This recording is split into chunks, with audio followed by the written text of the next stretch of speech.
Bertrand Belin, merci beaucoup. On se retrouve sur cette merveilleuse terrasse. Avec il fait chaud à quel Perpignan. plaisir. Ouais. Pour ce 10e anniversaire du FILAF. Et j'aurai le grand plaisir et l'infime honneur de lire les textes de ton dernier bouquin, édité chez Plomb, VRAC. Chez POL. Qu'est-ce que je dis Plomb? POL, pardon. POL. Chez POL. Chez Plomb, POL. C'est un lapsus. Mais, donc, je ne sais pas si j'ouvre déjà avec un texte que j'aime beaucoup. Ouais. Ou tu veux commencer toi, Non, je t'en prie. D'accord. Ô beauté sauvage de la putridente, solitude au bord de la côte, poème du vent, qui viendra me déchausser?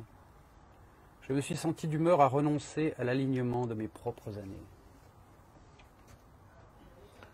Voilà. Et j'en avais un autre sous forme presque de haïku. Une habitation est humide, une autre habitation est noire au coin. Une, c'est chez quelqu'un, et ainsi de suite. Je vais lire le même petit texte à gauche. Un problème de moquerie est posé à l'arrivée, à table ou en bande, d'un mot nouveau qui rutile en diable, pour le dire de manière visible.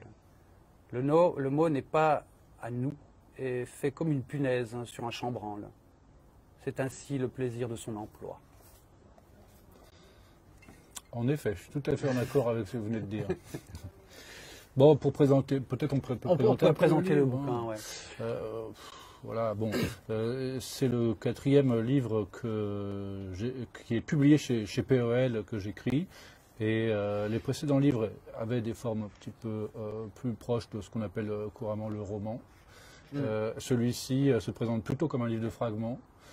Qui n'est pas annoncé comme un livre de poésie, puisqu'il ne s'agit pas réellement de ce chant non plus, mais plutôt d'un ensemble de fragments dont la juxtaposition fait apparaître à la façon qu'auraient quelques vertèbres dépassant du sol, le squelette d'une bête plus grande, qui se trouve donc dans les espaces blancs du livre. C'est un peu ce que produit aussi souvent les recueils de poésie, quoi.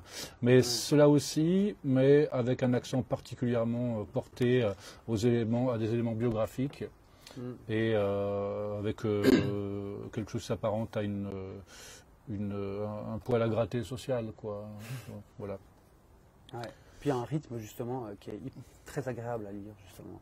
Moi j'ai pensé à Thomas Tranströmer aussi par des aspects, certains aspects. Eh bien, ça ne me dit rien du tout, mon cher bon Léopold. Non, je ne connais pas cet auteur. Ce que je viens de lire, voilà, par analogie. Oui.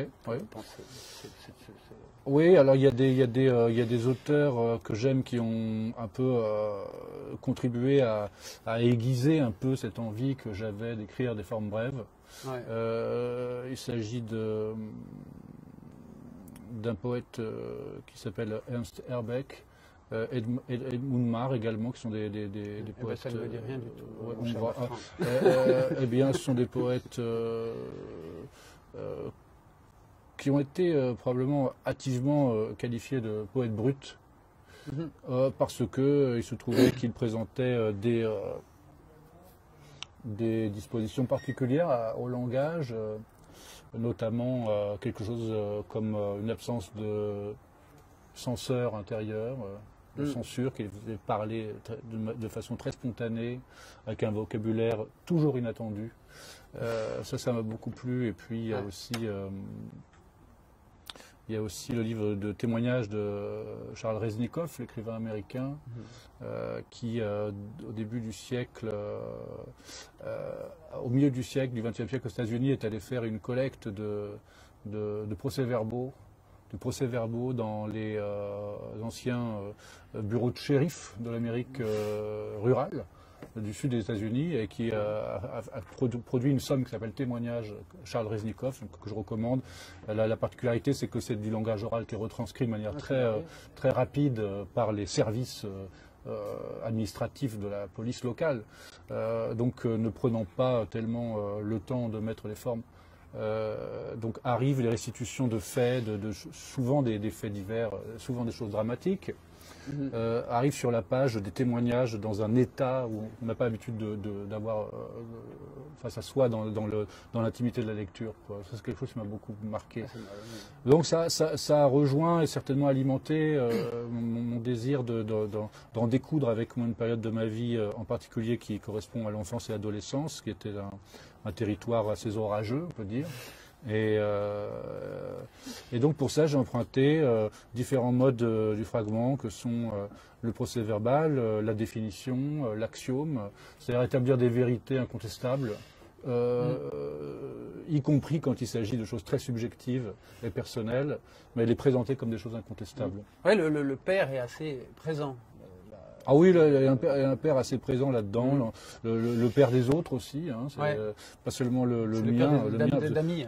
Oui, parce que c'est assez biographique. De toute façon, bon, le patronyme de ma famille est présent dans le livre. Par exemple, si je lis celui-là, les dents. En voilà qui tombent et qui se cassent. Pas assez de dents pour les belins. Les drôles de périclitantes dents sont dans la nature des alentours. Hein, les drôles et périclitantes dents. Les dents, c'est quand même souvent été une vitrine de l'appartenance sociale. Dans mon enfance encore, ça l'était, je pense que ça l'est de toute éternité, la santé dentaire, quoi. Et donc, voilà pourquoi ça justifie la présence de ce texte. Les drôles et périclitantes dents sont dans la nature des alentours. Christophe S., qui est un nom belin, hein, Belin qui est mon nom, mais là qui est présenté avec une minuscule, un peu pour le tenir en respect. Christophe S., nom Belin, en a peu, comme tout le monde. C'est une façon de rappeler de quelle manière les gens appartenant à la même catégorie sociale se retrouvent comme par magie assignés à des territoires aussi circonscrits, quoi. Ouais. Donc ils sont dans les alentours, quoi. Voilà ce que je pourrais dire.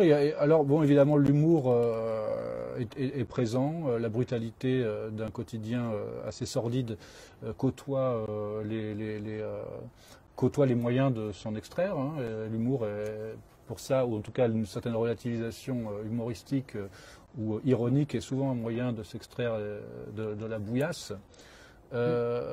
Ou alors parfois la rapidité d'exposition d'un phénomène peut avoir des tours de mots d'esprit ou de mots d'humour comme celui-là.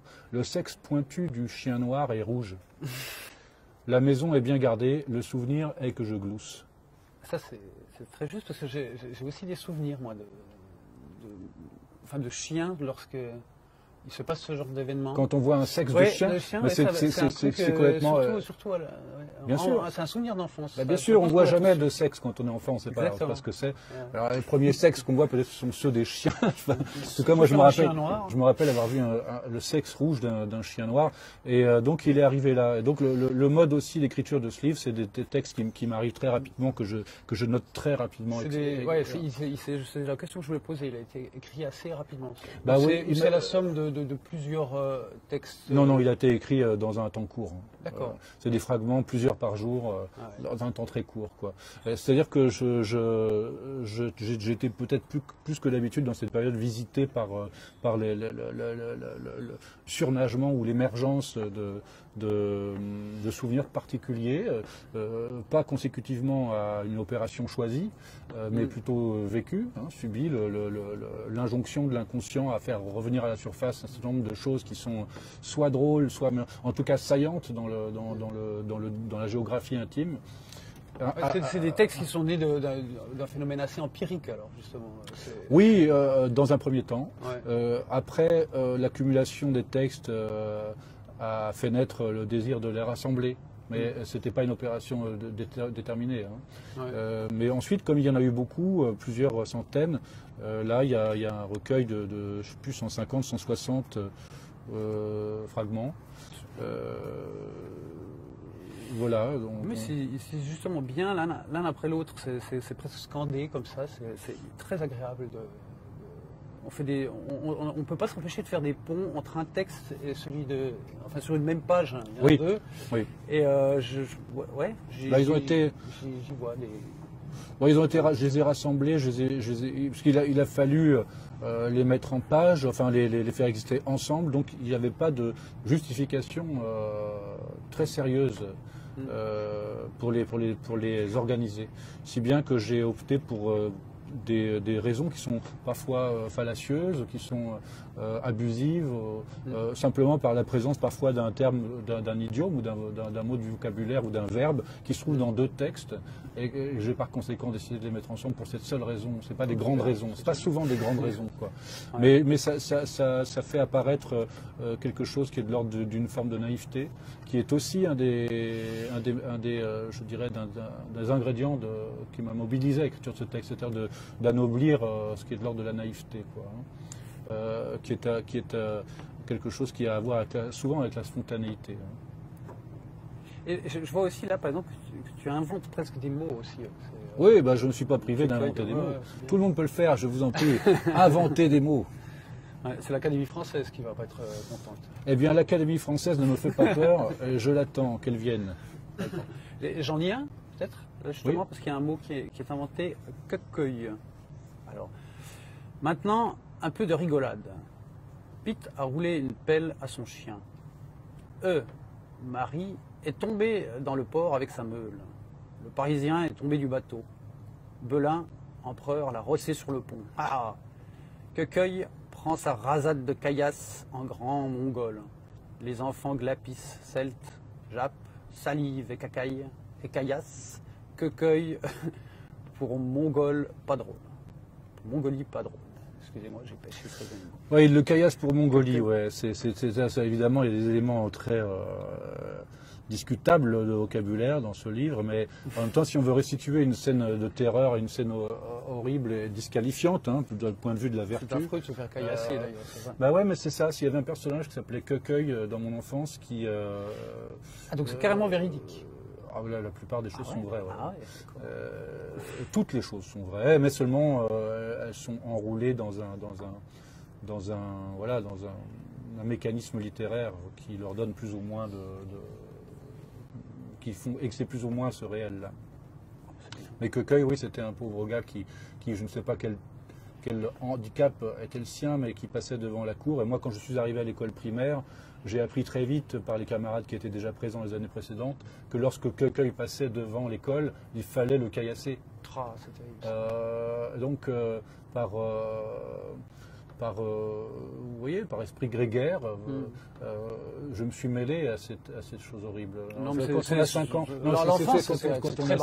quand on a 5 ans, 6 ans, c'est justifiable par l'ignorance, ou je sais pas quel monde on habite.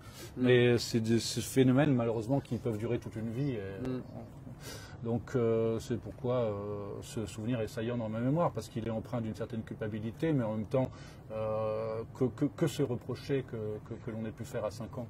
C'est difficile. Hein. Enfin bon, voilà, c'est là, quoi. Et tu habitais tu habitais où J'habitais en Bretagne, dans une ville qui s'appelle Quiberon, qui à l'époque était une ville de 4500 habitants, au bord de la mer, hein, une presqu'île. Hein. Dans un logement HLM, qui étaient les premiers bâtiments sociaux construits, enfin pas exactement les premiers, parce qu'il y avait eu l'abri du marin au début du XXe siècle, mais c'est autre chose. Mais enfin, bon, du coup, on était un peu comme parqués quand même. Hein. Mais pas du tout la situation que peuvent vivre les gens dans des grandes zones urbaines qu'on qualifie de cités, etc. C'était pas ça. C'était en 70, 75, 80. Mais c'était quand même un marqueur social très puissant. Le fait d'habiter là-bas, c'était du coup être enrôlé de force dans un destin, quoi. Et ces souvenirs viennent principalement alors de cette Bretagne, de ce oui, village, mais enfin, ils viennent de là, mais c'est-à-dire que la qualité du souvenir, en tout cas, la nature du souvenir est discutable, parce que le souvenir, c'est précisément quelque chose qui jaillit dans le présent, quoi. Exactement. Donc ce n'est pas qu'une chose passée, c'est une chose qui trouve des accointances et qui trouve un dialogue avec le moment où il surgit et qui peut donc subir des transformations conscientes ou inconscientes à la faveur ou pour répondre aux besoins du moment où il surgit, quoi. Donc, ce que je relate là, je l'ai évidemment pas vécu avec le recul critique qui est le mien aujourd'hui, quoi. Et ce recul critique a pour effet de déformer l'objet même du souvenir. C'est comme en physique quantique, quand on observe un phénomène, on transforme la destination, quoi, la destinée. Quoi. Déjà ailleurs. Donc ça opère aussi, je pense, dans la mémoire et dans la langue, ce phénomène. Ouais. La langue est quantique. Non, je dirais aussi qu'il n'y a que du présent, c'est vrai. Oui, c'est ça, ouais, c'est surtout du présent. Ouais. Bah, du coup, justement, on va parler de Chirac et Giscard. Je peux le lire, le texte? Bien sûr, oui. Chirac et Giscard, ce sont des personnes redoutables en forme de couteau. Politiquement, ils sont galvanisés et leur détermination est prospère. Un seul a un pied dans le monde, de la perruque et du cheval. Un autre, c'est le pointu. L'électorat leur est une fournée. L'électorat leur est une fournée. Ouais. Bah, ça, c'est pour restituer la perception que je crois avoir eue ou que je pense un enfant peut avoir devant ce qui se présente à la télévision. Parce qu'ils faisaient de l'accordéon chez les... Non, c'est pas ça. Non, c'est plutôt dans les débats télévisés, Ouais. les hommes politiques qui c'était tellement flagrant qu'on n'appartenait pas au même monde. Ouais, surtout, Depuis, je sais que c'est faux. On appartient au même monde et le monde est complexe. Mais à l'époque, je me rendais compte que j'appartenais pas à ce monde, quoi. Et le monde, cet autre monde, cette altérité était composée, je le voyais à la télévision, quand je voyais des gens en costume qui avaient un langage qui était comment dire, qui était construit d'un vocabulaire et de conjugaison qui était pour moi absolument pas du tout usuel. Je me rendis bien compte que c'était un peuple d'ailleurs, quoi. Et alors, c'est resté très longtemps ça dans ma perception de l'exercice, non pas de la politique dans ce qu'elle est capable d'investir dans le champ général du monde au quotidien, dans les gestes, dans les paroles, dans chaque acte, il y a de la politique, mais dans la représentation du métier et de la course électorale, je suis à peu près resté j'en suis resté un peu au constat que je faisais alors, quoi. Voilà. Bon, alors évidemment, j'ai d'autres champs de réflexion, hein, mais enfin, voilà. C'est pourquoi aujourd'hui, toujours, quand je pense à Chirac et Giscard, qui faisaient un petit peu le décorum politique avec Mitterrand, bien sûr, de mon enfance, de cette époque-là, eh bien, je pense à des gens soit pointus, soit chauves, et à quelque chose qui s'apparenterait à des marionnettes, en fait. Perruque et du cheval. Oui, perruque et cheval. Ah. Avec les, oui, voilà. Bon. C'est vrai.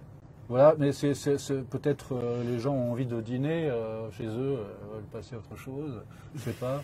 Il y a un texte que j'ai mis à la fin qui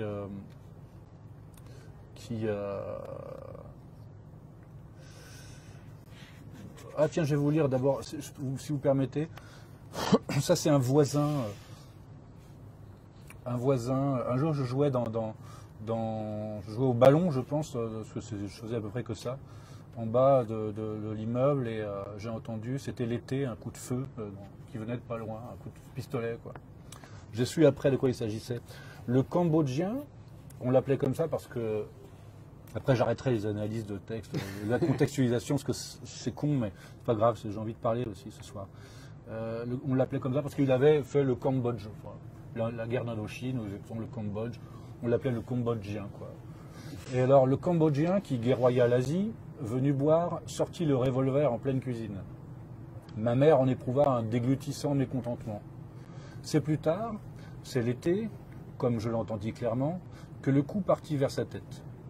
La guerre lointaine qui y macéra était toujours à suer jusque entre ses poules et ses occupations fades. Voilà, c'est un tableau, quoi. Et puis, à moins que tu veuilles... J'aime bien parce que tu cites un BMX, et puis ça Ah, aussi oui, toute oui, ma jeunesse à moi-même aussi. Après, on passait au vélomoteur. Tu as eu un vélomoteur après? J'ai eu. Ah, oui, J'ai eu BMX aussi. F fut très vexé dans le champ de maïs d'une île que je ne daigne pas bander. C'était la même matinée d'été où je souhaitais faire de mon BMX. Ouais. Oui, le désir, ça se partitionne, hein. On n'a pas toujours envie de tout à la fois. Comme c'est beau, dans un champ de maïs, c'est une image. Hein. Ah non, là c'est vraiment un champ de maïs.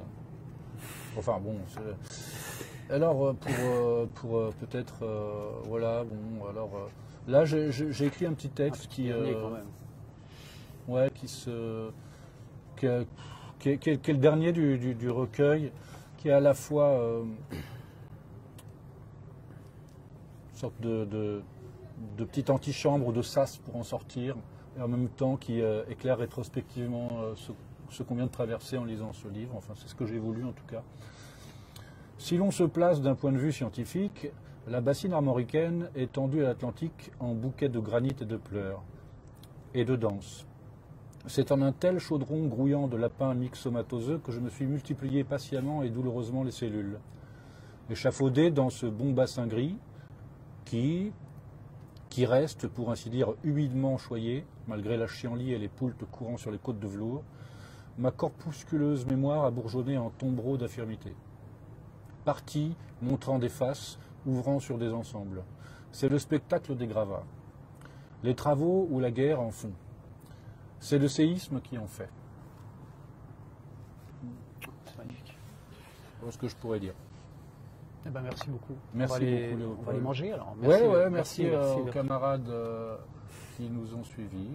Ouais. Bonne soirée. Merci à tous ceux qui suivi le fil. Et aussi à l'ensemble de l'équipe technique, la prise de son, l'image. Et à POL. Voilà.